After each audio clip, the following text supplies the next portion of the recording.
This is the final stop on the president's 4-day swing through the West. It's a trip that has combined the business of selling health care reform with the pleasure of a family vacation. President Obama took a brief break from the battle over health care Sunday, visiting the Grand Canyon with his family. But there was no break for the president's deputies and allies who made a hard sell for health care reform on the Sunday talk shows. What happens if we do nothing? That's the riskiest option of all. But Gibbs also suggested the president is no longer committed to a government insurance option that would compete with private plans, that he's open to the possibility of using nonprofit cooperatives instead. The bottom line for this for the president is what we have to have is choice and competition in the insurance market. Critics say the president is finally caving because he has no choice. I think a lot of the proposals that the president has talked about and some of the Democrats have talked about are in deep trouble. The president, meanwhile, in a Sunday New York Times opinion piece, said vigorous debate over health care is a good thing, but only if it's honest. We are bound to disagree, he wrote, but let's disagree over issues that are real and not wild misrepresentations. Later today, the president addresses the National Convention of the Veterans of Foreign Wars here in Phoenix. The scheduled topic is the wars in Afghanistan and Iraq, but we're told he will also use the occasion to try to convince skeptical veterans they have nothing to fear from health care reform. Maggie? CBS's Chip Reid in Phoenix. Thank you, Chip. Joining us now from Burlington, Vermont is Howard Dean, former chairman of the Democratic National Committee and former governor of Vermont. His new book is called Howard Dean's Prescription for Real Healthcare Reform, and he'll talk to us about the healthcare debate this morning. Good morning, Governor.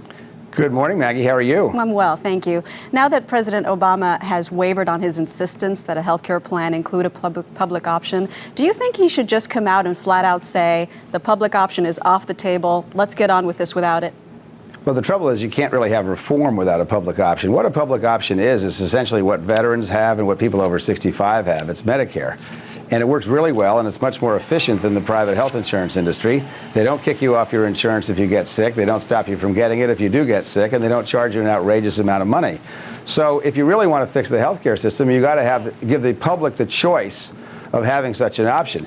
If you don't want to have the public option, then you most certainly should not spend $60 billion a year subsidizing the health insurance industry. That is definitely not an option.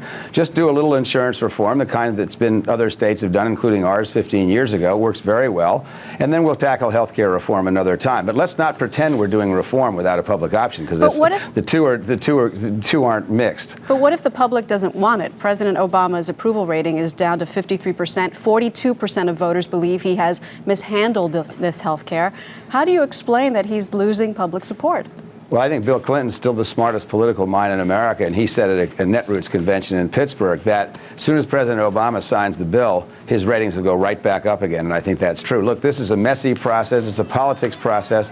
The Senate's not even back in session for another 3 weeks.